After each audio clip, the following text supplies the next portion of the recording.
la traversée de la mer Rouge. Et c'est la traversée de la mer Rouge qui a définitivement séparé les Israélites des Égyptiens. Voilà, c'est pour ça que le baptême est vraiment fondamental. Une fois qu'on est passé par la repentance, parce que certains peuvent s'arrêter à la repentance et penser que c'est terminé. Mais non, il faut aller vraiment jusqu'au baptême d'eau par immersion. C'est très très important. Parce que les Israélites, Pharaon leur a donné la permission de sortir d'Égypte. C'est un peu quand on se répand et qu'on commence à cheminer vers le Seigneur. Mais une fois qu'ils ont commencé à avancer, Pharaon a dit, mais qu'est-ce qu'on a fait? Et Pharaon, c'est l'image du diable, en fait. C'est l'image du malin. Et l'armée de Pharaon, c'est l'image des démons, en fait, qui travaillent avec le diable. Et donc, ils se sont rendus compte que mais c'était une erreur de laisser partir. Et c'est la même chose, en fait, quand nous avons fait notre repentance et qu'on n'est pas encore passé par le baptême. C'est-à-dire que au moment où le diable se rend compte qu'on veut vraiment sérieusement s'engager avec Dieu, tout de suite il va essayer de venir nous rattraper. Et le Seigneur a permis que le peuple puisse traverser la mer Rouge pour les séparer définitivement. Tant qu'ils n'avaient pas traversé cette mer Rouge-là, ils étaient rattrapables encore par le diable. Mais c'est une fois qu'ils ont traversé, ils étaient de l'autre côté, le Seigneur a refermé l'eau sur les Égyptiens. Là maintenant, ils ne pouvaient plus les atteindre. Et il y a un verset qui est très fort dans la parole de Dieu, lisons-le, par rapport justement à cette image-là. Il y a une parole que Moïse a dit aux Israélites. Et c'est vraiment une parole d'encouragement pour nous aussi.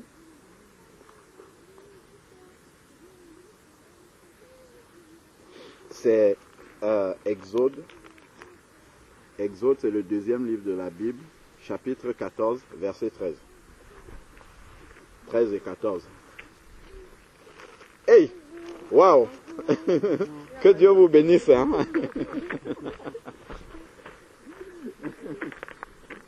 Soyez la bienvenue.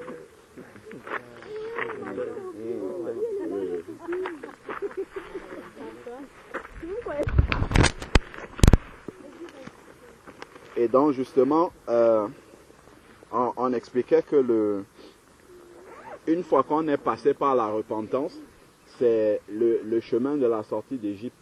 Donc l'Égypte étant le symbole de la vie qu'on avait quand on ne connaissait pas Dieu. Parce que les Israélites, ils étaient esclaves en Égypte.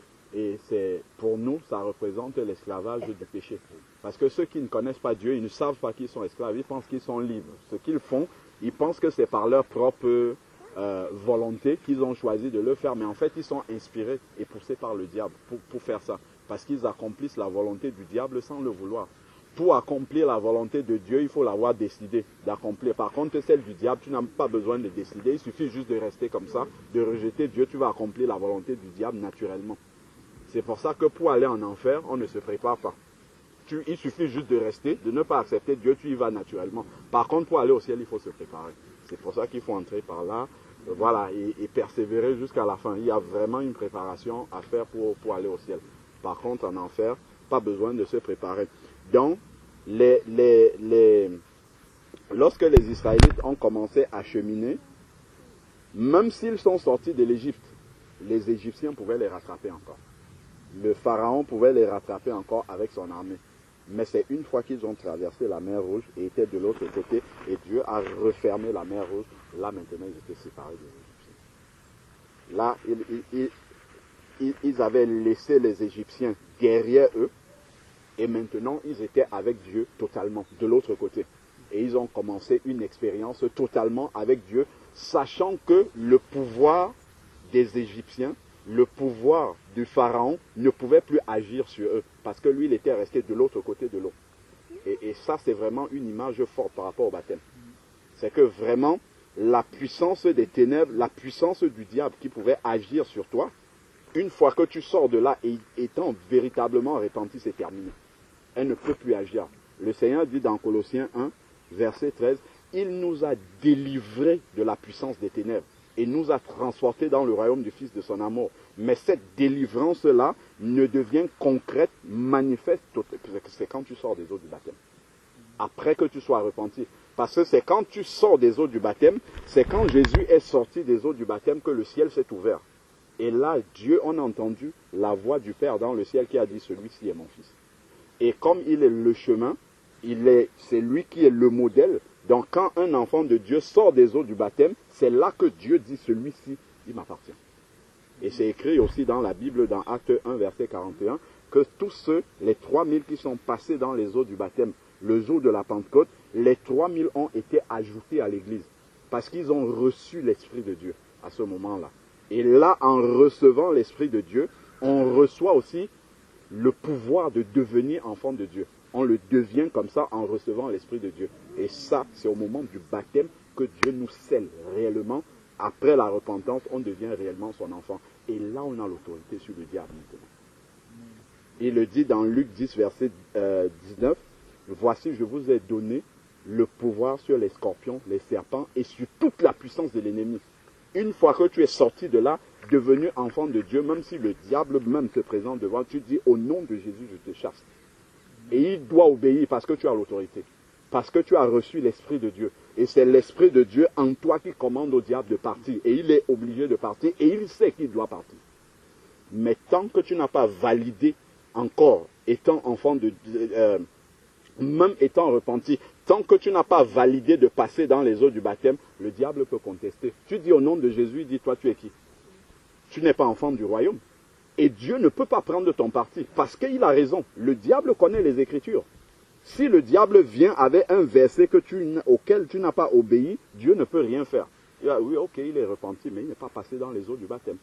Donc Dieu ne va pas intervenir pour toi, sinon il serait injuste.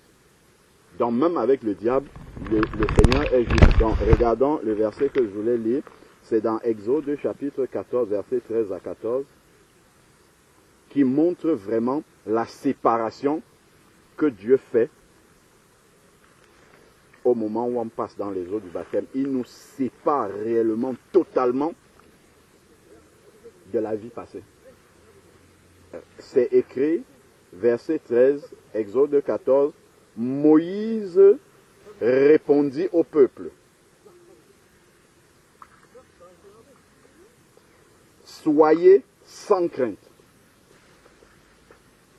restez en place, voyez comment l'Éternel va vous sauver aujourd'hui. Il y a vraiment, parce que beaucoup de gens, en tout cas certaines personnes, dans le milieu chrétien, négligent le baptême. On pense que c'est une formalité. En fait, dans le baptême, il y a vraiment une grande puissance spirituelle qui se passe là dans l'eau. On ne voit pas, les yeux humains ne voient pas. Mais spirituellement, il y a quelque chose de profond qui se passe là dans les eaux. Il y a un véritable combat spirituel. C'est pour ça qu'il y a le combat spirituel avant que quelqu'un ne passe dans les eaux du baptême. Il y a vraiment un combat spirituel. Parce que c'est un changement de royaume. L'être humain qui va être immergé là, après sa repentance, va réellement, spirituellement, passer du royaume des ténèbres au royaume de la lumière. Du royaume de Satan au royaume de Dieu. De l'aveuglement à la vue. C'est réellement ce qui va se passer. Voilà ce que Moïse dit ici au peuple. Il dit, voyez comment l'Éternel va vous sauver. Aujourd'hui. Car les Égyptiens que vous voyez aujourd'hui, vous ne les verrez plus jamais. C'est vraiment cette assurance-là que le Seigneur nous donne quand on sort des eaux du baptême. C'est que l'autorité que le diable a sur toi aujourd'hui, il ne l'aura plus jamais tant que tu restes enfant de Dieu. Plus jamais. Quand on voit quelqu'un, il vit une vie spirituelle de défaite en marchant toujours comme si le diable avait autorité sur lui. En fait, c'est parce qu'il n'a pas la connaissance vraiment de l'œuvre de la croix, de ce que le Seigneur a fait de lui lorsqu'il est devenu un enfant de Dieu. Et si on ignore ça, le diable va en profiter. Il sait qu'il ne peut rien nous faire, mais il va nous faire croire c'est lui qui dirige encore notre vie. Ah, le malin a fait ça dans ma vie. Ah, les enfants de Dieu qui ont fait ça. Alors que ce n'est pas la vérité. La vérité, c'est que devenu enfant de Dieu, c'est Dieu qui a l'autorité, qui dirige, qui a le plan de nos vies instant par instant. Ce n'est pas le diable du tout, du tout. Sauf si nous on décide de revenir dire au diable, bon, je préfère que ce soit toi qui dirige ma vie. Et c'est ce qu'on fait bien souvent. Si on désobéit dans un domaine, en fait, si on est dans la désobéissance au Seigneur, en fait, c'est qu'on est revenu dire au diable, bon, maintenant, ce domaine de ma vie-ci, je te le donne, dirige-le. C'est par la désobéissance qu'on ouvre des portes au diable dans notre vie. Donc, mais ce que Moïse, lui, il dit ici, et que le Seigneur nous dit là, quand nous passons dans les eaux du baptême, c'est que le diable, là, les Égyptiens, là, le diable et ses démons, il n'aura plus jamais d'autorité sur nous. Vous ne les verrez plus jamais. L'Éternel combattra pour vous et vous gardez le silence. Quand tu dis au nom de Jésus, sors d'ici au malin, toi, tu ne fais rien. Tu as juste prononcé une parole. Et dans cette parole maintenant, c'est le Seigneur qui va faire le travail de faire sortir le malin. C'est ça que ça veut dire. Garde le silence. Tu donnes seulement cette parole d'autorité et le Seigneur va accomplir.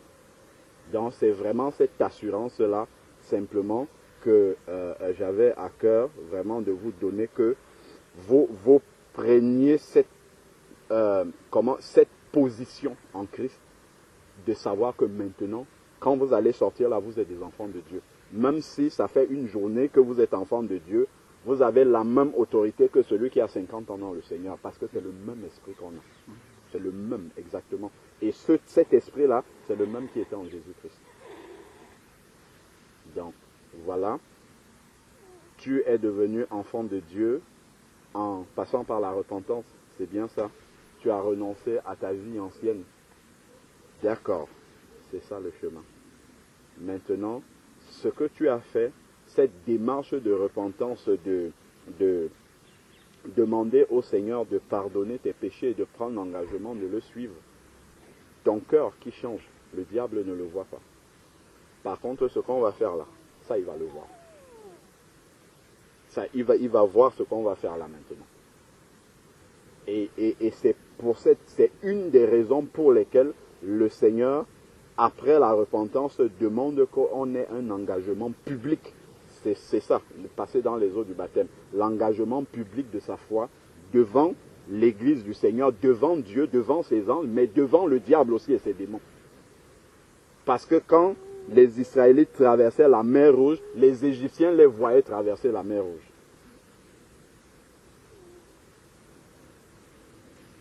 Donc, que Dieu vous bénisse. Maintenant, on peut passer dans les eaux. On va descendre, gloire au Seigneur. On va prier et puis on va commencer à partager. Parce que le temps va aller vite. Quelqu'un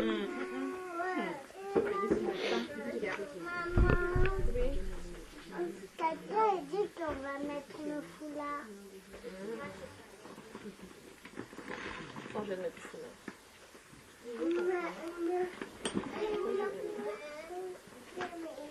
Seigneur, éternel Dieu de grâce,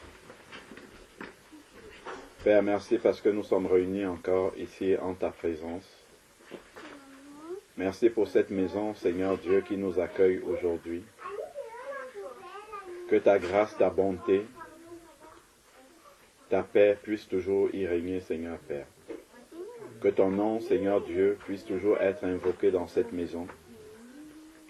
Et que cette maison soit toujours une maison d'hospitalité, Seigneur Père. Seigneur Dieu, nous te prions de bénir notre sœur qui nous accueille aujourd'hui. Et que en toi, Seigneur Dieu, qu'elle puisse toujours trouver sa consolation. Père, conduis-nous par ton esprit. Seigneur Dieu, et que nos cœurs soient ouverts à tout ce que tu as prévu, Seigneur Père, de déposer. Seigneur, que cela puisse prendre racine en nous et produire du fruit. Le fruit qui demeure jusque dans la vie éternelle, Seigneur. Nous voulons encore te dire merci, Seigneur Dieu, pour nos bien-aimés que tu as permis que nous puissions conduire dans les eaux du baptême, Seigneur Père. Merci d'avoir disposé le temps, Seigneur Dieu. Nous avons vu encore, Seigneur Père, combien tu as l'autorité, Seigneur Dieu, même sur la nature. Père, cette journée qui avait commencé dans la pluie, nous avons vu comment tu as disposé le soleil, Seigneur Père, afin que cela puisse être possible, Seigneur Dieu. Nos cœurs se tournent, Seigneur Père, pour t'exprimer notre reconnaissance. Père, nous te bénissons encore parce que c'est une grande joie, c'est un grand encouragement pour nous de voir la famille en Christ s'agrandir, Seigneur. De voir les âmes, Seigneur Père, que tu attires encore à toi, Seigneur Dieu, afin que l'arche soit pleine, Seigneur Dieu Tout-Puissant. Merci infiniment.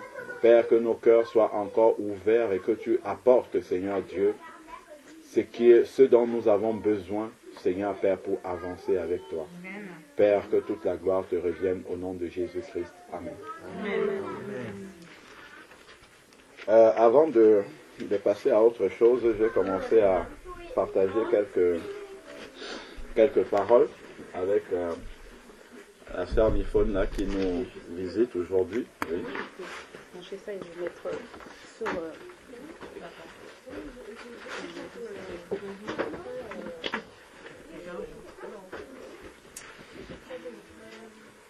Donc la sœur, telle qu'elle nous expliquait dans la voiture, donc on s'est connus dans l'ancienne assemblée d'où nous sommes sortis. Et donc la sœur nous a dit que depuis toujours, elle a été très religieuse, on va dire ça comme ça. Elle a toujours fait les choses un peu selon les règles qu'on lui demandait de faire, mais c'est une fois à l'extérieur de tous ces systèmes-là qu'elle a vraiment compris la conversion, la repentance, qu'elle a expérimenté la nouvelle vie. Mais elle voit comment, en fait, son renoncement manque de fruits consistants, en fait, vraiment des fruits du changement qui demeurent. Et vraiment qu'elle est toute, comment dire, tout l'épanouissement spirituel qu'un enfant de Dieu doit pouvoir avoir. Il manque encore de fermeté dans sa marche. Et donc, en parlant, en fait, la sœur nous a dit qu'elle a été baptisée à 15 ans, c'est ça, hein? Voilà, qu'elle avait été baptisée à 15 ans. Et à un moment donné, elle avait pensé que peut-être même le baptême, il faut le refaire. Et puis elle se dit, non, il y a un seul baptême. Et donc elle a raconté jusqu'au bout. Et on a commencé à partager ensemble. Et je lui expliquais effectivement que la Bible dit qu'il y a un seul baptême. Mais le seul baptême, parce que Dieu ne connaît pas deux baptêmes. Une maman ne peut pas accoucher un enfant deux fois. Donc c'est une seule fois. Une fois que l'enfant est sorti du ventre de la maman, il ne peut plus retourner dans le ventre de la maman. Mais pour que l'enfant sorte du ventre de la maman, il faut qu'il ait fait 9 mois dans le ventre, ou un peu moins, mais il faut qu'il soit passé réellement dans le ventre de la maman. Et ça, en fait, la correspondance dans le domaine spirituel, c'est qu'il faut être passé par les étapes bibliques du baptême. Si on dit il y a un seul baptême, il faut que ce baptême soit conforme à la parole de Dieu. Si par exemple, moi par exemple, j'avais été, entre guillemets, je pensais que c'était un baptême à 16 ans, mais on m'avait mis les gouttes d'eau sur la tête. Quand je vois, on me dit Jésus sorti de l'eau. Donc ça veut dire qu'il était entré d'abord. Donc je ne peux même pas considérer que c'était un baptême. Moi aussi, quand je me suis converti, j'ai fait 6 mois avant d'accepter qu'il fallait qu'on m'immerge dans l'eau. Mais j'étais vraiment repenti. Mais j'ai lutté pendant 6 mois pour comprendre que mon baptême n'était pas valable en fait. Parce que je me disais, bon ok, certes je n'avais pas bien compris la parole de Dieu avant, maintenant je suis né de nouveau, j'ai compris, j'ai changé de vie, c'est bon, je continue comme ça. Mon baptême, ce que moi je pensais être un baptême d'avant là, ben c'est bon, c'est valable, je continue avec ça. Après, le Seigneur a mis le doigt dessus, ça là, ça je ne connais pas ça. J'ai écouté le témoignage de quelqu'un d'autre qui était catholique aussi, un serviteur de Dieu qui était catholique, le frère Henri Vieux-Murat, et qui lui-même avait combattu aussi, parce qu'il pensait que son baptême catholique, là, il pouvait continuer avec, une fois que ses yeux sont ouverts, c'est bon. Le baptême aussi, tout, c'est bon, il peut récupérer ça. Mais le seul baptême qui est valable devant Dieu, c'est vraiment un baptême qui est conforme à la parole de Dieu. Donc, Jésus est le premier qui va nous parler du baptême chrétien, parce que Jean-Baptiste baptisait aussi, mais le baptême chrétien, qui est le symbole de la mort à l'ancienne vie, c'est Jésus qui nous parle de ça. Donc, si on regarde dans Matthieu chapitre 28, à partir du verset 18,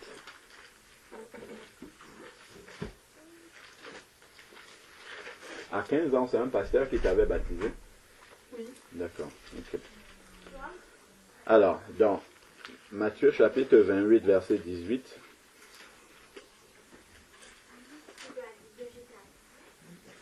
donc, Jésus s'approcha et leur parla ainsi: tout pouvoir m'a été donné dans le ciel et sur la terre. Allez, faites de toutes les nations des disciples. Donc c'est une fois que les gens sont... il y a un ordre dans tout ce qui doit être fait. Il dit, faites de toutes les nations des disciples.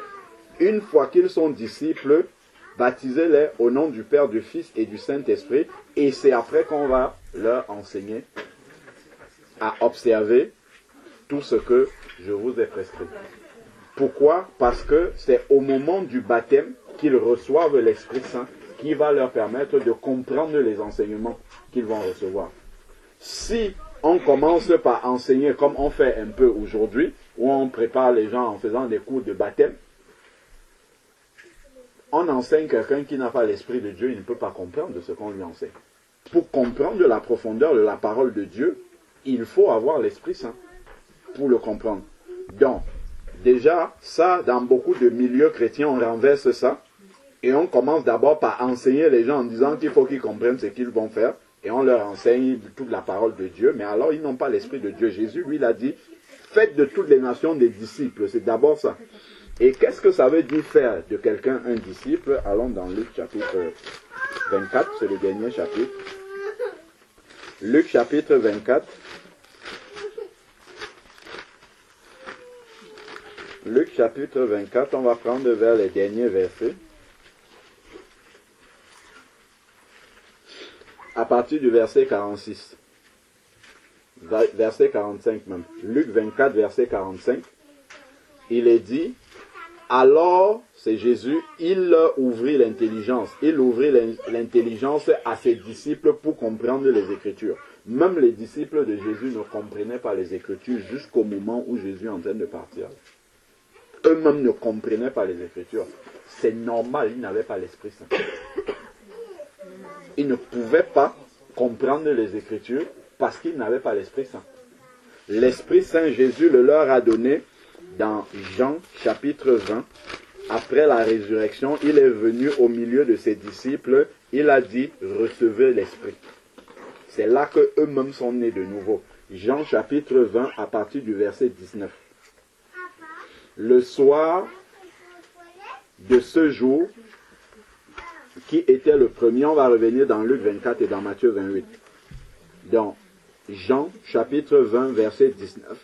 Le soir de ce jour qui était le premier de la semaine, les portes du lieu où se tenaient les disciples, étaient fermées par la crainte qu'ils avaient des Juifs. Jésus vint et debout au milieu d'eux, il leur dit, que la paix soit avec vous. Quand il eut dit cela, il leur montra ses mains et son côté. Les disciples se réjouirent en voyant le Seigneur. Jésus leur dit de nouveau que la paix soit avec vous. Comme le Père m'a envoyé, moi aussi je vous envoie. Après ces paroles, il souffla sur eux et leur dit, recevez l'Esprit. Recevez l'Esprit Saint. Ça veut dire qu'avant, ils ne l'avaient pas. Normal, ils ne pouvaient pas comprendre les Écritures. Donc, le Seigneur, revenons dans Luc 24, le Seigneur leur a donc ouvert l'intelligence pour qu'ils comprennent les Écritures. Et là maintenant, ce n'est qu'une fois qu'on a reçu l'Esprit Saint qu'on peut comprendre les Écritures. Et ce qu'il va dire Une fois qu'il leur a ouvert l'intelligence, nous sommes dans Luc 24, verset 45. Nous prenons le verset 46 maintenant. Il est dit, et il leur dit, ainsi il est écrit. Donc il va s'appuyer sur les Écritures. C'est pour ça qu'il a commencé d'abord par leur ouvrir l'intelligence, parce que ce qu'il va leur dire s'appuie sur les Écritures. Donc il est écrit que le Christ souffrirait et qu'il ressusciterait d'entre les morts le troisième jour. Et que la repentance en vue du pardon des péchés serait prêchée en mon nom à toutes les nations, en commençant par Jérusalem. C'est la même chose quand il dit dans Matthieu 28, allez, faites de toutes les nations des disciples. Faire de quelqu'un un disciple, c'est lui prêcher la repentance. S'il accepte, il devient un disciple de Jésus. Et immédiatement après, il faut le baptiser. Revenons maintenant pour appuyer ce que nous sommes en train de dire. Prenons Actes chapitre 2. Actes chapitre 2, le jour de la Pentecôte. Actes chapitre 2.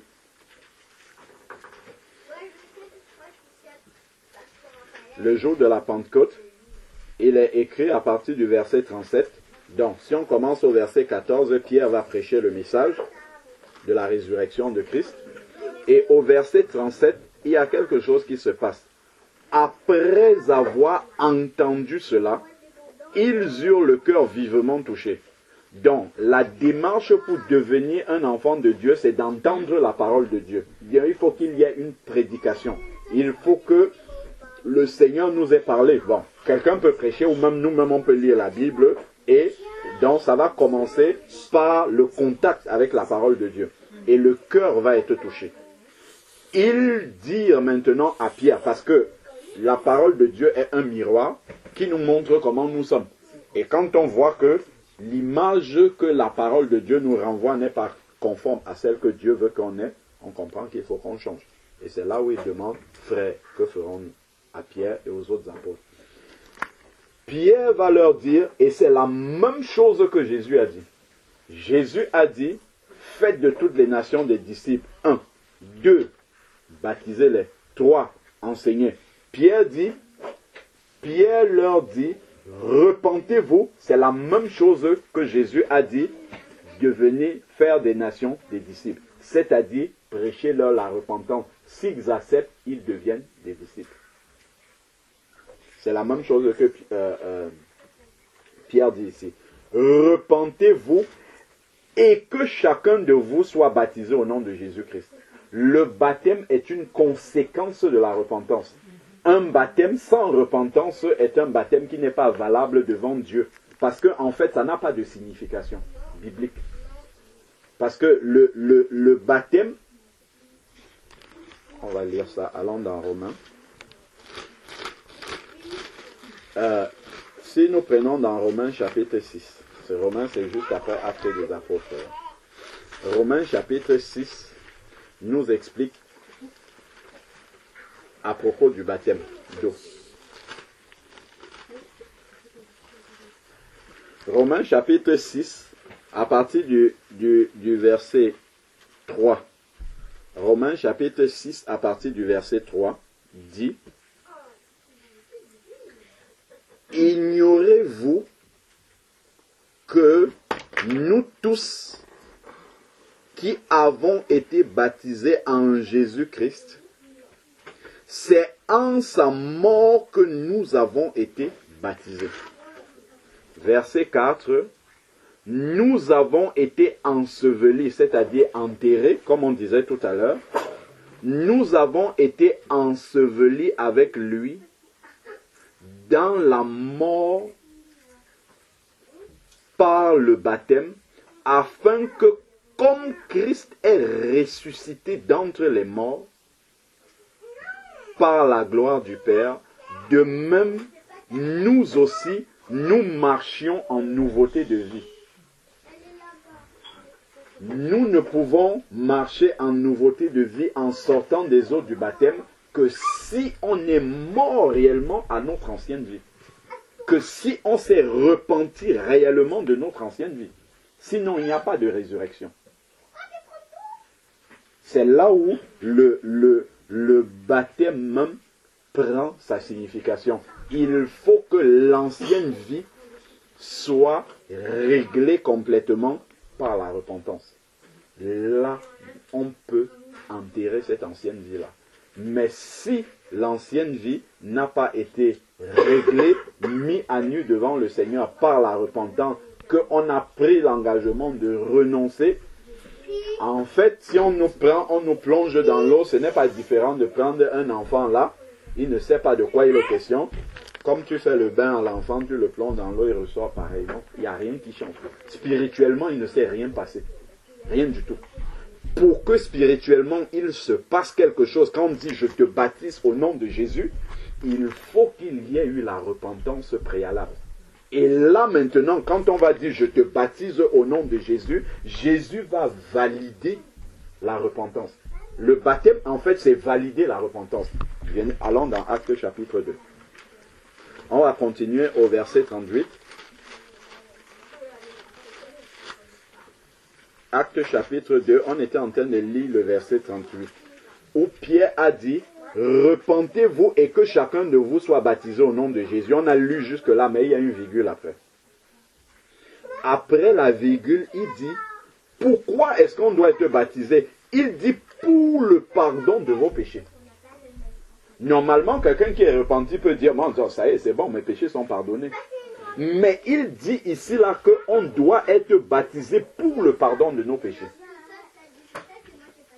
C'est-à-dire que pour que ta repentance initiale, quand tu deviens un enfant de Dieu, soit validée par Dieu, il faut que tu passes dans les eaux du baptême.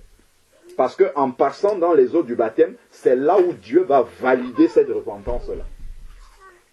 Mais si on t'a pris comme ça, tu n'es pas repenti, on te plonge dans les eaux du baptême, tu es mort à quoi? À rien du tout.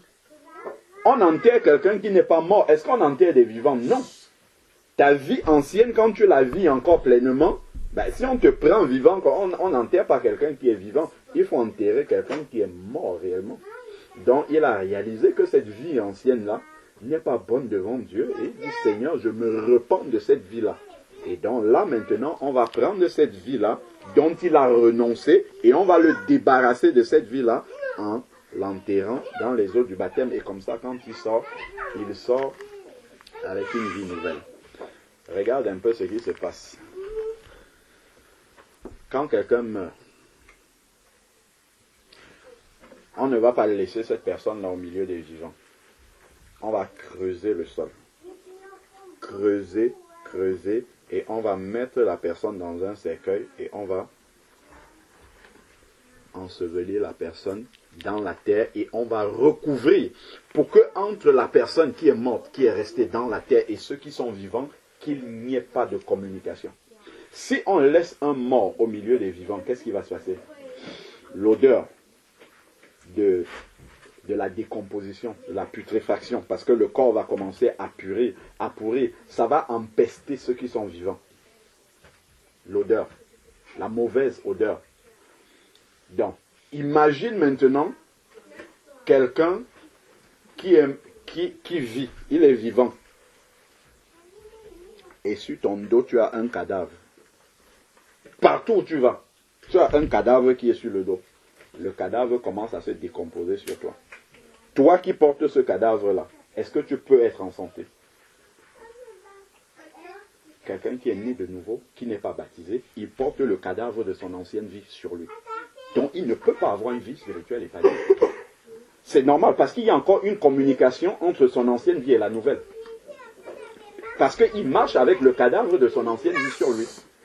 Voilà pourquoi, si tu regardes tous les cas de baptême, sans aucune exception dans la parole de Dieu à partir du livre des Actes, à chaque fois que quelqu'un se repentait, se convertit, les minutes d'après on le baptise.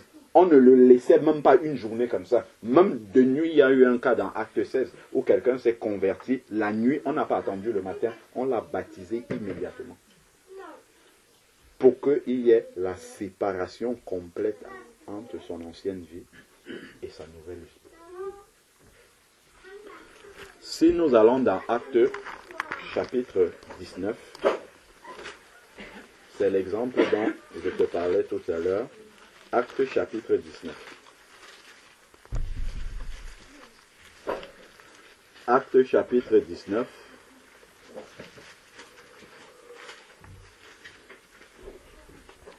Pendant qu'Apollos était à Corinthe, Paul, après avoir traversé les hauteurs du territoire, se rendit à Éphèse. Il rencontra quelques, regarde ce qui est écrit, ce sont des disciples qu'il a rencontrés. Et il leur dit, puisqu'ils sont disciples, avez-vous reçu l'Esprit Saint quand vous avez cru? Ils leur répondirent, nous n'avons même pas entendu qu'il y ait un Saint-Esprit. Il dit, quel baptême avez-vous donc reçu? Parce que pour lui, c'est évident que si des gens sont des enfants de Dieu, ils doivent avoir l'Esprit de Dieu. Comme dit Romains chapitre 8, verset 14, tous ceux qui sont conduits par l'Esprit sont fils de Dieu. Donc ici, il dit, quel baptême avez-vous donc reçu? Qu'est-ce qu'ils vont dire? Il répondit, le baptême de Jean. Jean prêchait la repentance. Donc ils étaient repentis. Ils étaient repentis parce qu'ils avaient reçu le baptême de Jean-Baptiste. Et comme ils sont repentis, ils sont devenus des disciples.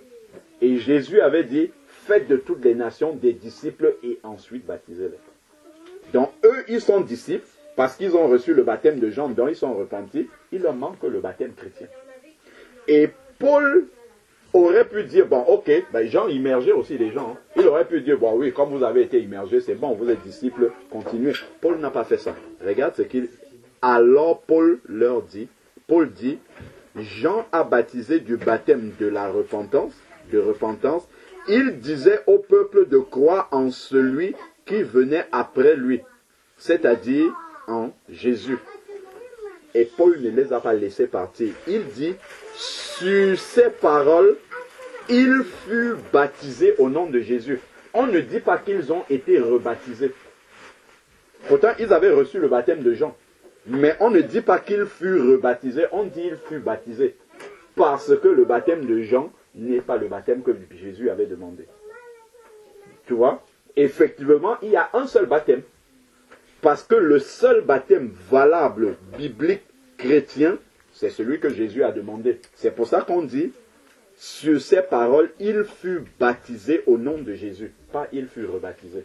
Parce que le premier baptême, c'est pas le baptême que le Seigneur avait demandé. Donc pour nous aussi, pour que le baptême soit valable devant Dieu, on doit être repenti réellement, totalement, avoir renoncé à notre ancienne vie. Et ensuite, maintenant, on prend l'engagement de suivre le Seigneur Jésus-Christ. Là, maintenant, on va nous plonger, nous immerger pour enterrer notre ancienne vie. Si maintenant, je te demande, à 15 ans, quand on t'a immergé, qu'est-ce qu'on a enterré? Que me diras-tu? On n'a rien enterré. Il n'y a pas eu d'enterrement ce jour-là. Il y a eu un bain.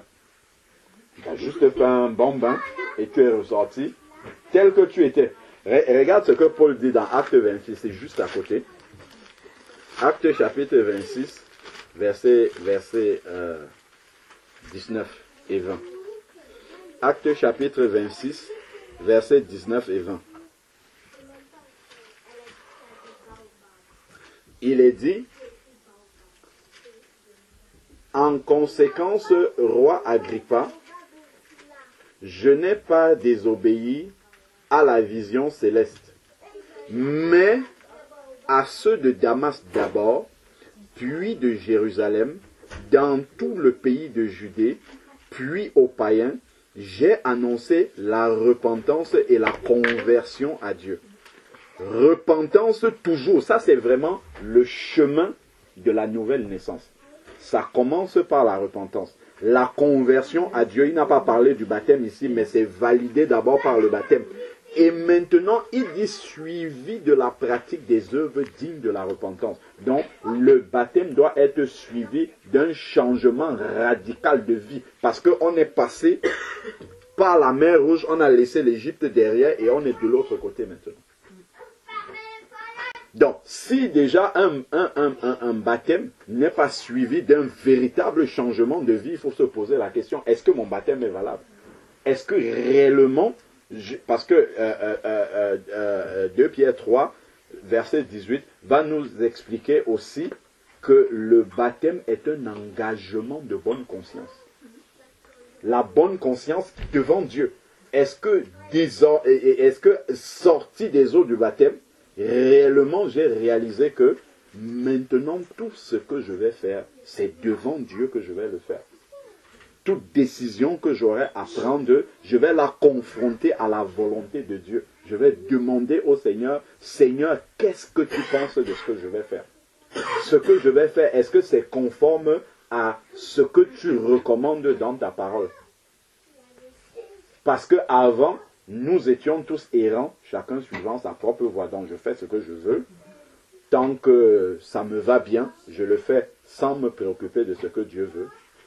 Par contre, une fois qu'on devient véritablement enfant de Dieu, passé par la nouvelle naissance, on reçoit son esprit, l'engagement de bonne conscience est là. Tout ce qu'on va faire naturellement, on va se poser la question avant, Seigneur, qu'est-ce que tu penses de ça? Mais comment savoir ce que le Seigneur pense de ça? C'est la parole. Et là, on va aller dans 1 Pierre, chapitre 2, verset 2. Et on va voir les signes d'une nouvelle naissance authentique. Quand nous naissons réellement de nouveau, comme quand un enfant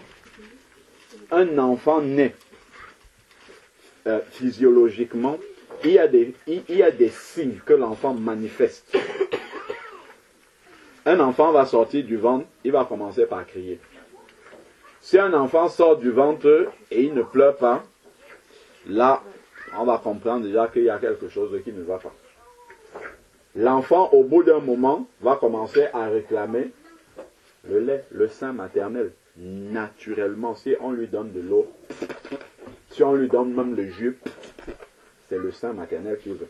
Dans la nouvelle naissance réelle, biblique, quand on est réellement repenti, quand tu sors des eaux du baptême, c'est un engagement de bonne conscience. Tu sais que désormais, ce que je dois faire doit plaire à Dieu. Mais comment tu fais pour savoir ce qui plaît à Dieu? Il faut que tu ailles chercher ce qui plaît à Dieu. Dont l'Esprit Saint, dont Dieu t'a scellé au moment où tu es sorti des eaux du baptême, cet esprit-là va te pousser à aller chercher la volonté de Dieu. Et donc, il va te pousser à méditer la parole de Dieu. Moi, quand je vois même quelqu'un qui va sortir des eaux du baptême, il laisse sa Bible pour aller écouter les enseignements des hommes, ce n'est pas normal. L'Esprit de Dieu, c'est vers la Bible qu'il va te conduire. Il va d'abord te conduire vers la Bible. Tu vas méditer la Bible et maintenant, pour davantage comprendre, oui, tu vas peut-être écouter un tel qui explique bien un passage, mais ça commence par ta propre méditation de cette parole-là. C'est ça que l'Esprit Saint va faire.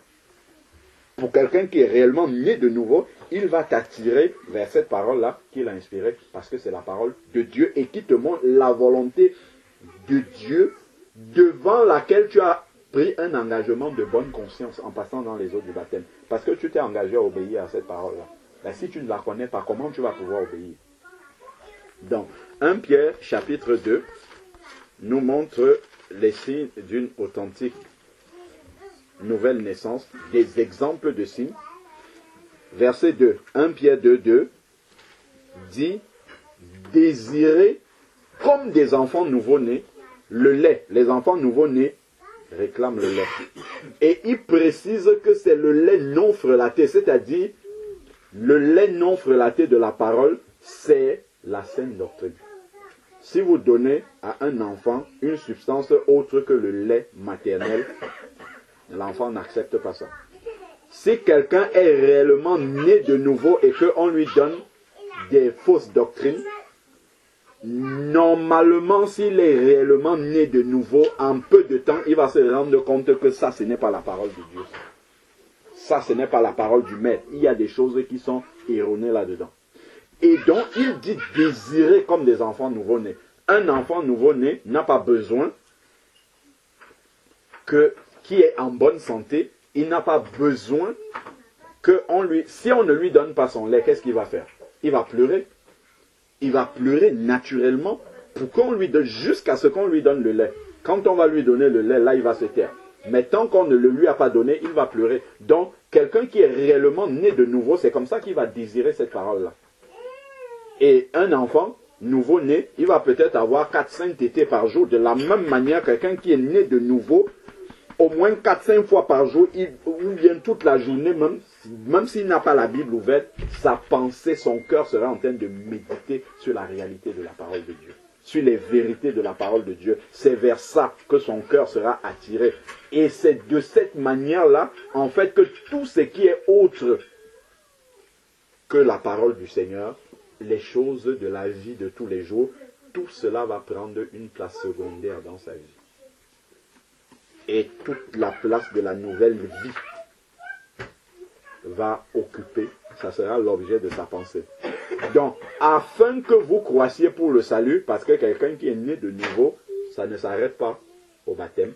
Une fois qu'on est sorti des eaux du baptême, il faut manger cette parole-là pour grandir comme un enfant doit prendre d'abord le lait des nouveaux-nés là, après le lait de croissance, les petits pots, ainsi de suite. On passe de la nourriture du lait à la nourriture solide, dans la parole de Dieu plus consistante, ainsi de suite, en fonction de sa croissance spirituelle. Donc, le baptême, le seul, l'unique qui est dans la parole de Dieu, n'est valable que si on est réellement repenti, donc notre ancienne vie est réellement passée et qu'il faut l'enterrer. Donc, c'est au sorti de ce baptême-là que la puissance du nom de Jésus qui a été invoqué en te plongeant dans les eaux du baptême a un effet réel dans ta vie. S'il n'y a pas eu l'étape d'avant, qui est cette repentance, cette prise de conscience que ma vie d'avant n'honorait pas le Seigneur, en fait, en sortant des eaux du baptême, quand je parle même des eaux, c'est même pas un baptême en fait, c'est un bain. Réellement, c'est ça, c'est ce que ça veut dire. C'est-à-dire qu'on t'a mis dans l'eau, on a dit, verset 38, acte 2, 38, repentez-vous et que chacun de vous soit baptisé pour le pardon de tes péchés. Mais comment Dieu va te pardonner tes péchés si tu n'es pas repenti? On a dit, le baptême, c'est pour le pardon des péchés. Mais pour qu'un péché soit pardonné, il faut que tu aies demandé pardon. Donc, en fait, ce baptême-là, sans la repentance, ne peut pas être appelé un baptême chrétien. Donc, tu n'es pas encore baptisé. Il faut que tu le sois rapidement. Ça va? Gloire à Dieu, le Seigneur est merveilleux. Hein? Amen. Amen.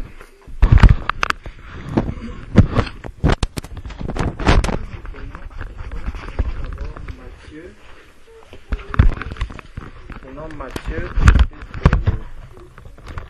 3, en fait. Matthieu chapitre 3.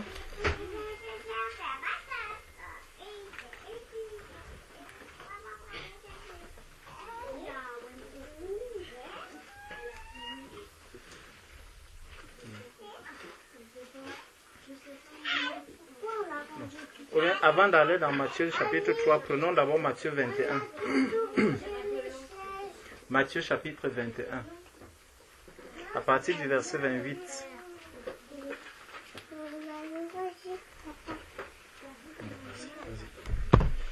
Et là-dedans, il est écrit que vous ensemble, un homme avait 2 fils. Et s'adressant au premier, il dit: mon enfant va travailler dans ma vigne. Il répondit: je ne veux pas. Donc, Voilà un enfant à qui le père parle, et lorsque le père lui parle, il dit à son papa, je ne veux pas. Je vais d'abord revenir dans 1 Samuel parce que le frère a pris un passage où il parlait de l'enfant qui entend la parole, pour entendre la parole. Nous savons que Dieu appelle tous les hommes. Quand on regarde Jean-Baptiste, Jean-Baptiste était dans le désert et il parlait à tous ceux qui étaient là, tous ceux qui voulaient écouter. Dans Acte 2, on voit que les disciples parlaient à tous ceux qui étaient là, autour d'eux. Donc lorsque on annonce la parole de Dieu, c'est pour ça que quand vous voyez par exemple les outils comme Internet et tout ça, en fait, le Seigneur donne la possibilité à tous les hommes d'entendre la parole de Dieu. Peu importe le moyen par lequel la parole de Dieu va te parvenir. De sorte que lorsque tu arrives devant le Seigneur, que tu ne dises pas « je n'ai jamais entendu ». Dieu donne toujours la possibilité à tout être humain de pouvoir entendre la parole, de pouvoir entendre son appel. Et Dieu peut te parler de n'importe quelle manière. Dieu peut parler à un catholique, il peut parler à un protestant, il peut parler à un païen, à un rosicrucien, à un franc-maçon, d'une manière ou d'une autre. Ça peut être par une maladie, ça peut être par un rêve, ça peut être par un songe, ça peut même être par des difficultés dans ta vie, ça peut même être par un décès d'un proche. Donc Dieu parle de toutes les manières. Sauf que, souvent quand Dieu parle, les hommes ne comprennent pas. Et souvent on attribue le langage même du Seigneur à un homme ou parfois même au diable.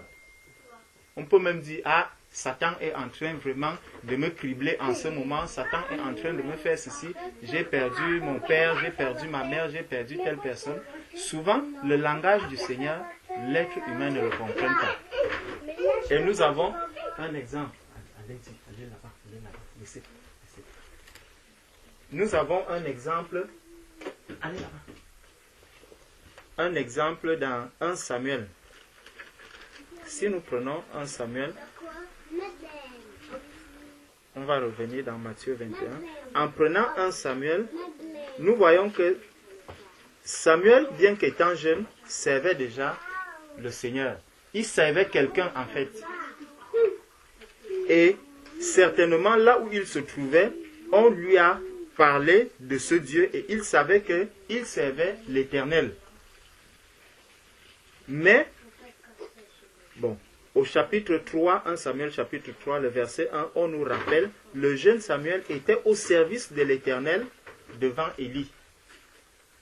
Donc on peut bien être déjà en train de servir le Seigneur, mais sans toutefois le connaître. Tu vois? Beaucoup de personnes servent le Seigneur, font même des choses pour le Seigneur avec un cœur vraiment très bon, un cœur bien disposé. Mais en fait, ils ne connaissent pas qui est-ce qu'ils servent. Et s'ils meurent dans cet état, ils ne sont pas enfants de Dieu. S'ils décèdent dans cet état, ils ne sont pas enfants de Dieu. Parce que tu peux être au service de quelqu'un, peut-être parce que tu poses des bonnes actions, parce que tu fais du bien, tu donnes à manger, tu rends visite aux malades, tu as ouvert un orphelinat, tu as fait tout ce que tu as pu faire. Oui, c'est ce que Dieu demande. Jésus a dit, j'étais malade, vous m'avez rendu visite. J'ai eu faim, vous m'avez donné à manger. J'étais nu, vous m'avez donné, vous m'avez vêtu. J'étais en prison, vous m'avez rendu visite. Tout cela est bien. Mais si tu le fais sans être un enfant de Dieu, sans avoir pris vraiment l'engagement de couper avec le monde extérieur, donc sans avoir pris l'engagement de couper avec le monde et de venir maintenant au Seigneur, tout cela ne te servira à rien. Dans 1 Samuel, donc, verset 1, on nous dit que le jeune Samuel était au service de l'Éternel devant Élie. La parole de l'Éternel était rare en ce temps-là. La parole de l'Éternel était rare en ce temps-là. Aujourd'hui, on peut se dire que la parole de l'Éternel, elle n'est pas rare. Non, la parole, la vérité reste toujours rare au monde jusqu'aujourd'hui. Parce que tout le monde va parler de Jésus, tout le monde va parler de Dieu, tout le monde va parler, mais très peu vont vous dire qu'il y a la croix. On va vous parler de l'amour de Jésus, mais on va difficilement parler du renoncement de soi, de la mort à la croix, de la crucifixion de la chair. Donc, la parole, elle est là, tout le monde la connaît. Bon, la Bible, elle est à la disposition de tout le monde. Donc, la parole est là, mais maintenant, il faut pouvoir comprendre cette parole. Et non seulement comprendre cette parole, mais après l'avoir lu, il faut pouvoir accepter cette parole et la mettre en pratique. Et là, ça devient de plus en plus compliqué. Donc, on nous dit, verset 2, « En ce même temps, Élie qui commençait à avoir les yeux troubles et ne pouvait plus voir était couché à sa place. La lampe de Dieu n'était pas encore éteinte et Samuel était couché dans le temple de l'Éternel où était l'arche de Dieu. » Donc, tu vois, il est vraiment dans la présence du Seigneur. Alors l'Éternel appela Samuel et il répondit, « Me voici. » Donc, il a bien entendu une voix qu'il a appelée. Il a même répondu à cette voix. Et il courut vers Élie. Tu vois? Donc, j'ai entendu que on prêche Christ à tel endroit. Je cours, je me dirige là-bas. Mais sauf que quand je me dirige là-bas, je ne me dirige pas en fait vers le Seigneur qui m'a appelé. Je me dirige peut-être vers une assemblée. Je me dirige vers des personnes qui sont venues me dire que le Seigneur m'a appelé à tel endroit, le Seigneur m'a parlé à tel endroit. La question donc, c'est est-ce que toi aussi tu es vraiment à la bonne place? Est-ce que tu es là où tu dois être, là où le Seigneur est en train de t'appeler? Je ne sais pas si tu vois un peu. Donc, je peux entendre la voix du Seigneur, mais me diriger vers un endroit qui n'est pas celui où le Seigneur m'attend. Pas à la bonne place. Donc, je peux ne pas être à la bonne place au moment où le Seigneur m'a appelé. Et c'est ce qui arrive ici à Samuel. Samuel se dirige donc vers Élie et dit, « Me voici, car tu m'as appelé. » Élie répondit, « Je ne t'ai point appelé, retourne te coucher. » Et il alla se coucher. Sauf qu'aujourd'hui, Élie ici, lui, il est un homme honnête et il va bien dire à Samuel que non, ce n'est pas moi qui t'ai appelé. Sauf qu'aujourd'hui, quand tu vas te diriger dans une assemblée, dans un endroit, ceux qui sont là, ils vont te dire, gloire à Dieu, sois la bienvenue. Mais la question c'est, est-ce que c'est là que Dieu t'appelle? Je ne sais pas si tu vois. Est-ce que c'est là que Dieu t'appelle? Eux, ils sont dans la joie de savoir que quelqu'un est venu à eux. Mais si on est véritablement enfant de Dieu, si c'est vraiment Jésus que nous sommes en train de servir et nous recherchons le bien aussi de la personne qui est avec nous, nous allons lui demander, mon frère, ma soeur, dis-nous comment est-ce que tu es arrivé ici? Tu vois? Est-ce que c'est vraiment l'endroit que le Seigneur t'a envoyé? Est-ce que c'est vraiment ici que tu dois être? Est-ce que c'est vraiment l'appel? Est-ce que c'est nous qui t'avons appelé ou est-ce que c'est le Seigneur qui t'a dirigé vers nous? Donc, Élie se retrouve donc face à Samuel, bien que connaissant Samuel, mais il n'a pas appelé Samuel. Donc, ce qui est déjà en train de se passer là, c'est comme on dit souvent, un langage entre la chair et l'esprit. Samuel ne comprend pas le langage de l'esprit. Dieu est esprit. Dieu parle ici en esprit. Donc, au lieu de manifester aussi, de s'engager aussi dans un chemin spirituel, lui, il va vers celui qu'il voit dans la chair. Donc, lui, il est encore avec Élie dans la chair, mais pourtant, le Seigneur est en train de l'appeler. Lui, il est déjà, le Seigneur l'attend ailleurs, donc sur le plan spirituel. Mais lui, il vient maintenant dans la chair. Et Élie lui dit donc, non, ce n'est pas moi. Cette honnêteté déjà manque beaucoup dans le monde aujourd'hui. Simplement parce qu'on veut recevoir tout le monde, on veut accueillir. Tu vas voir des personnes dans un endroit où il y a 5000 personnes. Est-ce que vraiment c'est là que le Seigneur nous attend? Les 5000 personnes. Point d'interrogation. Et ceux même qui les reçoivent n'ont pas l'honnêteté de leur dire que non. Est-ce que c'est vraiment le Seigneur qui vous a appelé ici? Ce n'est pas nous qui t'avons appelé, non. Ce n'est pas ta place ici. Ce n'est pas là que tu dois être. C'est ce que Élie est en train de dire ici à Samuel. Que non, ce n'est pas auprès de moi que tu dois te retrouver. Une deuxième fois, cela va se produire. L'Éternel appela de nouveau Samuel et Samuel se leva, alla vers Élie et dit, me voici, car tu m'as appelé. Élie répondit, je n'ai point appelé. Mon fils, retourne te coucher. Si au milieu de nous, j'imagine un peu, un bien-aimé arrive, une première fois on lui dit, non mon frère, quand tu entends ce que tu es en train de dire, la manière dont tu nous as rencontrés, va encore prier si vraiment nous ne pensons pas que c'est ici que le Seigneur t'a envoyé. Peut-être le Seigneur est en train de te diriger quelque part. Va bien méditer. Une première fois, la personne vient. Une deuxième fois, on va commencer. Il chasse déjà des personnes. Non. Parfois, vraiment, bien-aimés, marchons par l'esprit. Marchons vraiment par l'esprit. Parce que beaucoup de choses, nous pouvons les prendre à la légère. Comme ma soeur qui est arrivée, tu ne sais pas comment le Seigneur t'a conduit, mais tu te croyais baptisé depuis. Mais tu es arrivé et tu as parlé. Moi, dès que j'ai entendu, j'ai seulement dit, ma soeur, tu n'es pas baptisée. Ce n'est pas moi que tu l'as parlé, tu l'as dit. Mais j'ai juste entendu une phrase. Et dès que j'ai vu ça, par rapport à ce qui est dans la parole de Dieu, je comprends que ma soeur, tu n'es pas baptisée. Et tu es venu assister à un baptême. Amen. Amen. Parce que ça fait longtemps qu'elle devait venir. Hein. Voilà. Mais elle a choisi de venir au moment où il y a un baptême. Un baptême. Sans savoir qu'il y avait un baptême. Voilà. Donc, le Seigneur t'a conduit vraiment là où il faut pour que ton œil voit ce qu'il y a à faire. Amen. Et donc, il vient ici, au verset 7, Samuel ne connaissait pas encore l'Éternel et la parole de l'Éternel ne lui avait pas encore été révélée. Pourtant, il servait l'Éternel. Mais cette parole ne lui avait pas encore été révélée. Et Dieu le gardait parce que tout ce que le Seigneur voit vraiment le chercher, Dieu les préserve de beaucoup de choses.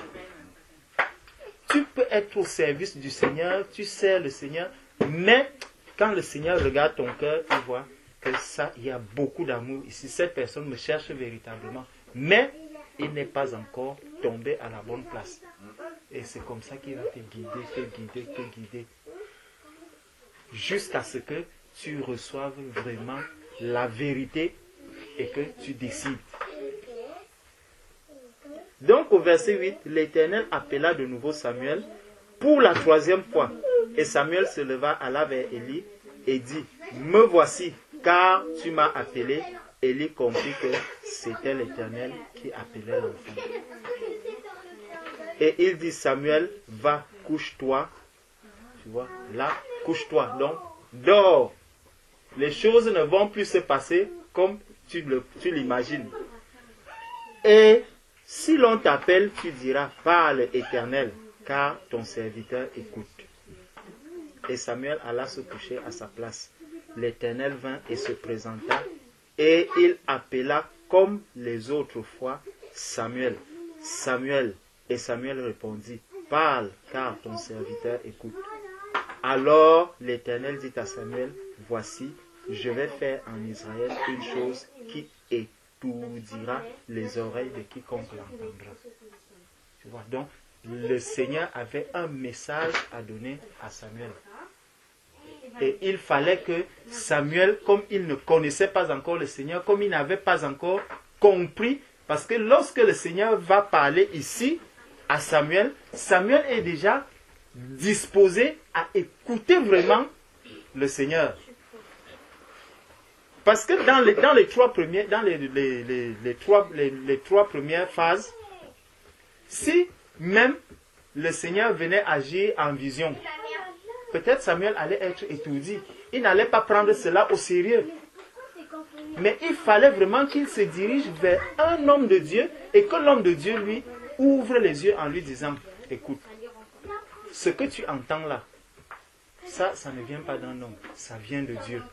Maintenant, rentre en toi dans le secret. Va maintenant dans le secret. Parce que quand tu es couché, tu ne te couches pas pour deux personnes. Tu te couches pour toi seul. Je ne sais pas si quelqu'un ici dort pour deux personnes. Donc, quand tu dors, tu es vraiment seul. Tu es vraiment seul. Et là, quand le Seigneur vient et il lui parle, il lui dit maintenant que voici ce que j'ai à faire. Voilà pourquoi je t'appelle. Donc là, Samuel ne peut plus douter. Là, il a vraiment compris, il a entendu la parole de Dieu qui devait lui être adressée. Tu comprends un peu?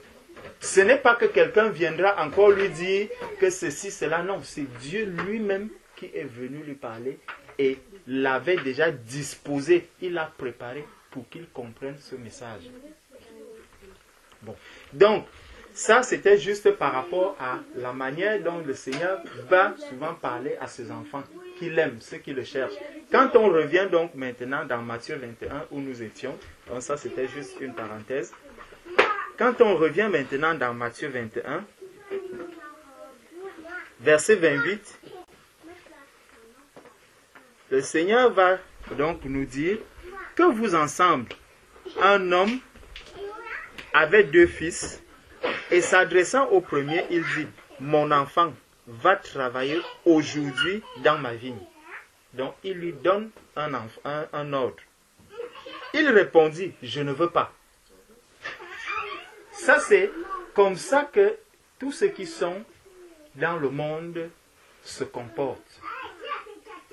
Quand quelqu'un est dans le monde, en fait, il a un cœur mauvais.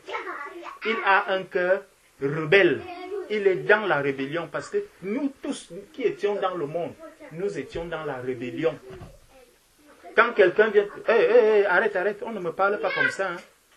Non, attends, tu m'as bien regardé.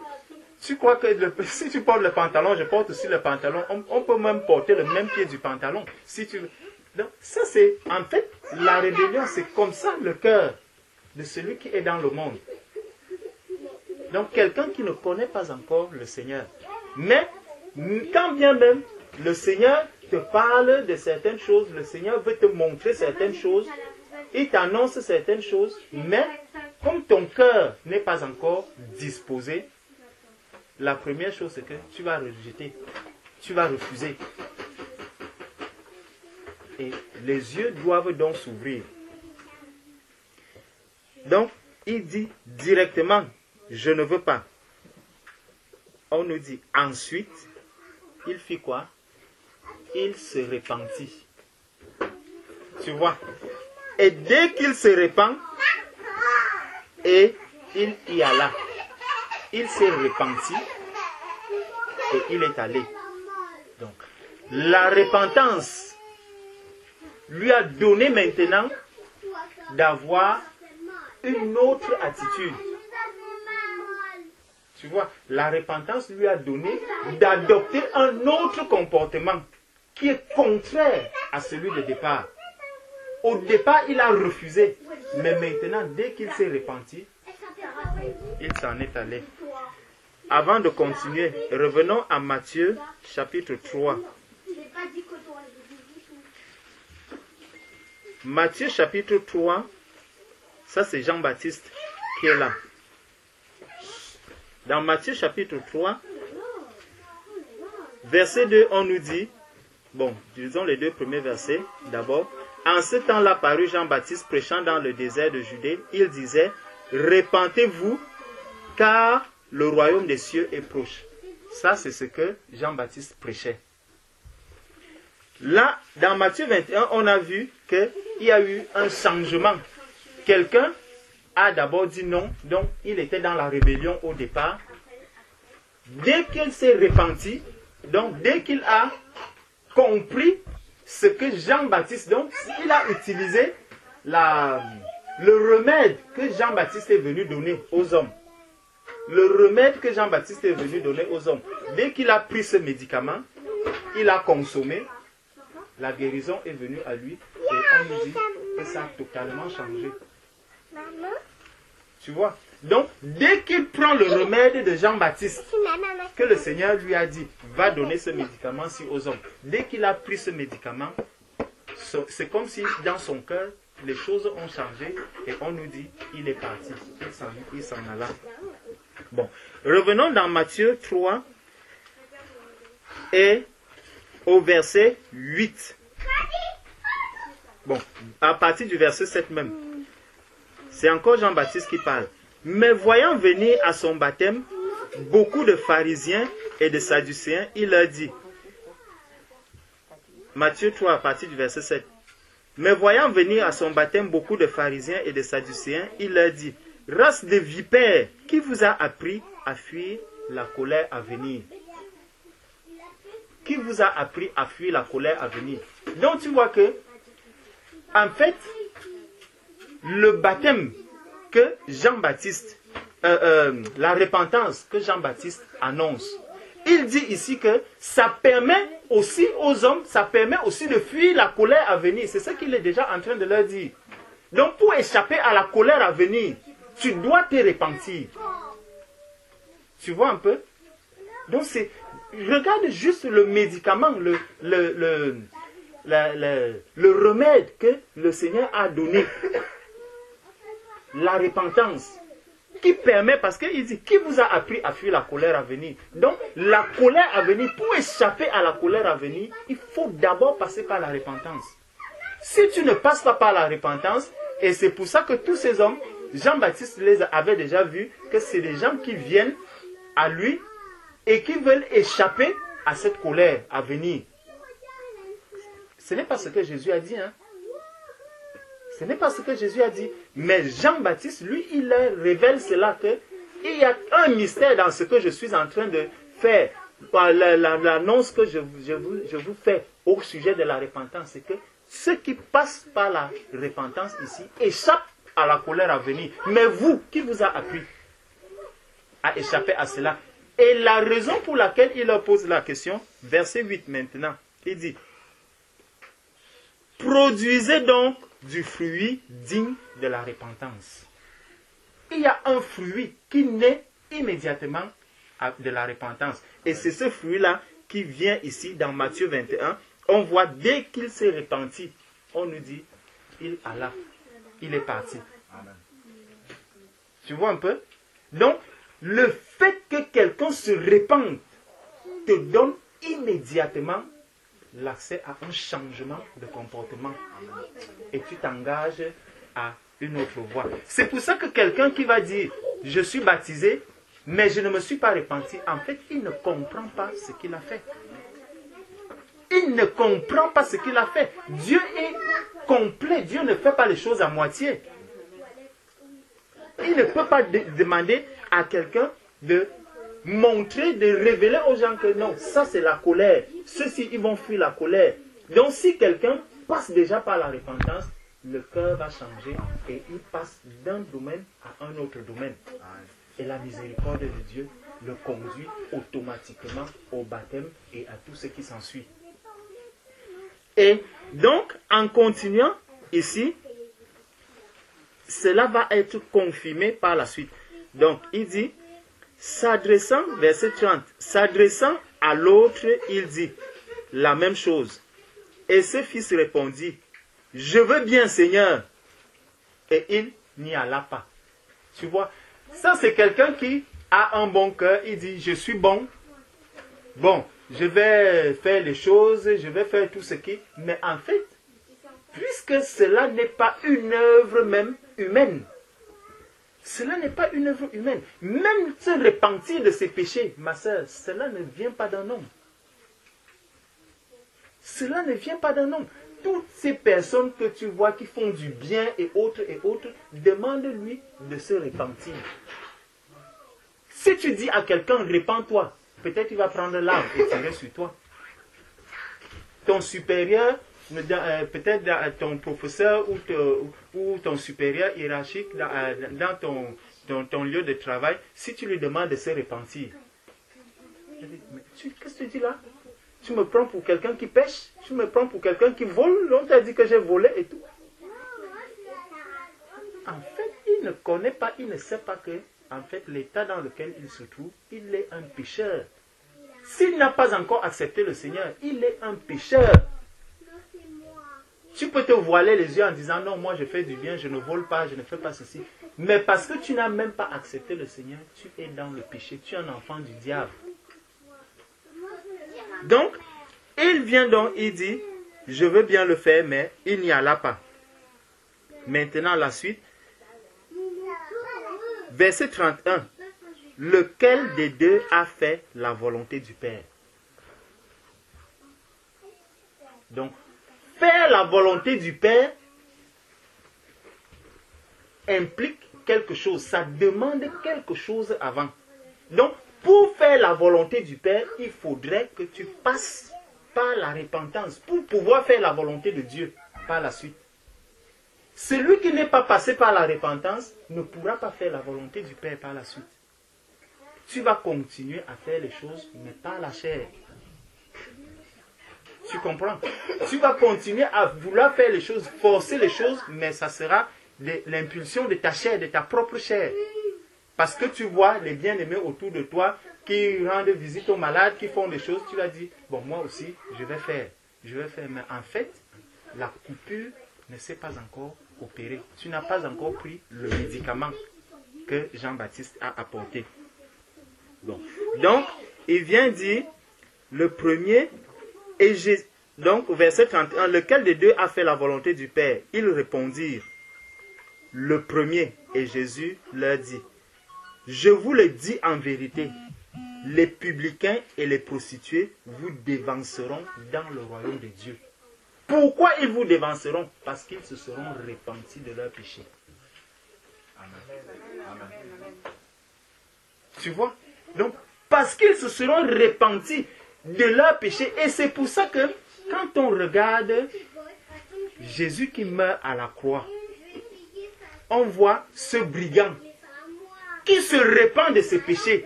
La repentance ne vient pas d'un homme, ma soeur. Ça vient du Seigneur. Et quand le Seigneur voit une âme qui se répand, tu es à la croix, tu meurs. Après cette repentance, Jésus a dit quoi? Aujourd'hui même, tu seras avec moi dans le royaume des cieux. Parce que le Seigneur a vu que si celui-ci était sur la terre, ce n'est pas le baptême, ce n'est pas le baptême qu'il allait refuser. Donc, c'est vraiment pour nous faire comprendre que la repentance, ma soeur, ce n'est pas quelque chose qu'il faut négliger. C'est très, très, très important. Et ça, je t'assure, quand tu regardes quelqu'un qui s'est bien repenti de ses péchés, tu vois sa marche, tu vois son évolution avec le Seigneur, il galope. Il galope avec le Seigneur. Parce qu'il voit là où il était en train de pleurer devant le Seigneur, il a dit non, je ne peux plus retomber dans ceci. Il faut que j'avance. Il faut que j'avance. Dieu est miséricordieux et Dieu nous aime. Le Seigneur t'a parlé, et c'est à toi-même de prendre la décision. Amen.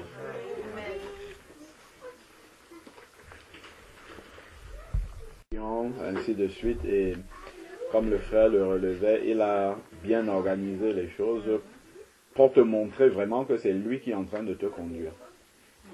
Le fait que tu viennes, que tu parles de ça, qu'on mette le doigt dessus, que l'Esprit de Dieu mette le doigt dessus et qu'il te permette de voir un baptême et qu'on reparle de la repentance, ainsi de suite, c'est vraiment Dieu qui a exaucé des prières à sa façon, parce que tu as certainement fait des prières pour lui demander des réponses à d'autres sujets, mais lui t'a répondu. C'est un peu comme Nicodème qui vient, qui voit Jésus de nuit et qui demande à Jésus, mais Rabbi, nul ne peut faire ce que tu fais s'il ne vient de Dieu, et Jésus lui dit, ne t'étonne pas que je te dis qu'il faut naître de nouveau. C'est-à-dire, Jésus lui met le doigt sur ce qu'il y a, réellement ce qui est important, urgent pour lui. Donc toi, tu peux aller dans la prière, mais Seigneur, je ne comprends pas ça, allez, hop, il te remet le point là. C'est ça là, c'est plus urgent d'abord. Parce que si ça s'est débloqué, tout le reste derrière va rentrer dans l'ordre, quoi. Il va marcher vraiment tel que je l'ai dit dans ma parole. Parce que si le Seigneur dit, voilà comment est-ce que cette maison doit être bâtie, la maison spirituelle que nous sommes, il faut poser la fondation. Après la fondation, il faut mettre telle brique à tel endroit, ainsi de suite. Si une brique manque quelque part, on ne peut pas bâtir la maison. On ne peut pas avoir la croissance spirituelle que le Seigneur a prévue. Si une pierre n'est pas à sa place. C'est-à-dire que si quelqu'un dit par exemple, je suis né de nouveau, il a été superficiel dans sa repentance. Même s'il est baptisé, quand il va commencer à marcher, ça se verra en fait. Il ne va pas grandir en Christ. Tu vas voir quelqu'un, il va te dire, ça fait 30 ans que je suis dans le Seigneur. Réellement, si tu viens, tu lui poses par exemple un problème spirituel que tu rencontres, il n'est pas capable de t'exaucer dans la profondeur, il va être superficiel. Parce qu'il a peut-être 30 ans dans le Seigneur, mais il a peut-être même pas une seule journée avec le Seigneur réellement. Parce qu'il n'est pas entré par la véritable porte. Quand on regarde la parabole des noces dans Matthieu 22, les gens viennent, ils sont nombreux, le Seigneur envoie aller dans les rues, prenez tout le monde, ramenez-les dans la salle. Quand tout le monde est maintenant dans la salle, la Bible dit que le maître passe, il regarde les vêtements des uns et des autres, il regarde. Après, il voit quelqu'un qui n'a pas les vêtements des noces. Il lui dit, mon ami, comment es-tu entré ici? C'est ça, quelqu'un peut, et ça fait mal en fait de le dire, il y a beaucoup de personnes qui sont dans les milieux chrétiens, mais qui ne connaissent pas Dieu du tout. C'est-à-dire que quand ils vont fermer les yeux au moment de partir, ils ont la certitude qu'ils vont rencontrer Jésus. Mais alors que le Seigneur ne les connaît pas du tout, du tout, du tout, parce qu'ils ne sont pas entrés par la porte. Ils ont peut-être été soit baptisés avec les gouttes d'eau, ils ne sont pas entrés par la porte. Le Seigneur a dit, je suis le chemin, il n'y a pas un autre chemin. Il faut vraiment être entré selon le modèle que le Seigneur a donné dans sa parole. Si on est entré par un autre modèle, le Seigneur ne va pas adapter ce modèle-là. Il est venu, la personne était au milieu des convives, il dit, mais toi, comment tu es entré ici? Tu n'as pas les vêtements des noces sur toi. Donc le Seigneur peut arriver comme ça. On est en train de partager avec les enfants de Dieu. On prie même en langue, ainsi de suite. Mais quand le Seigneur te regarde, il dit, mais toi, c'est quelle langue que tu es en train de... Tu pries dans quelle langue? C'est moi qui t'ai donné ça? Non. Parce que tu n'es même jamais devenu son enfant, en fait. Tu n'es pas né de nouveau. Il y a des gens qui ne sont pas nés de nouveau, vous les entendez parler en langue. Ça vient d'où? Si tu grappes un peu, tu leur demandes... Ben, je me rappelle quand on était à Agapé, il y a beaucoup de personnes qui sont là, dans l'assemblée, quand on les voit, tu es sûr que, bon, voilà, c'est des enfants de Dieu depuis des années et des années. Quand je faisais les études bibliques le matin, un jour, j'avais commencé à parler de la conversion un dimanche. Après, c'est même de l'évangélisation que je parlais. Et puis je dis, bon, si vous allez pour évangéliser quelqu'un, la première chose que vous avez, c'est votre propre témoignage. C'est sur la base de ton témoignage que tu vas t'appuyer, puisque la personne à qui tu vas aller parler de Dieu ne connaît pas la Bible. Donc c'est sur ton témoignage personnel, ce que Dieu a fait pour toi, la manière dont il t'a amené en Christ, c'est là-dessus que tu vas t'appuyer pour pouvoir apporter Jésus à quelqu'un. Et je demande à l'assemblée qui est remplie là, est-ce que chacun connaît son témoignage? Est-ce que quelqu'un est capable de prendre une feuille blanche et d'écrire son témoignage? Beaucoup de personnes ne connaissent pas, ils n'avaient pas de témoignage du tout. C'est des personnes qui sont remplies là dans la salle des noces. Si le Seigneur arrive, il va dire quasiment à tout. Mais comment est-ce que vous êtes entrés? C'est la religion en fait. C'est la religion. Et par la grâce de Dieu, il y a une sœur après ça qui m'avait envoyé un message pourtant très engagé dans l'assemblée, président des jeunes, même à l'époque et tout, qui me dit que, mais quand tu as posé cette question-là, j'aime pourtant Dieu, je fais beaucoup de choses depuis toute petite et tout, je me suis posé la question, quel est mon témoignage? Je n'en avais pas. Et c'est là que je me suis rendu compte que je n'étais pas né de nouveau. Et ça, c'est vraiment important, en fait, si on veut bâtir une tour, vraiment un gratte-ciel, de poser bien la fondation.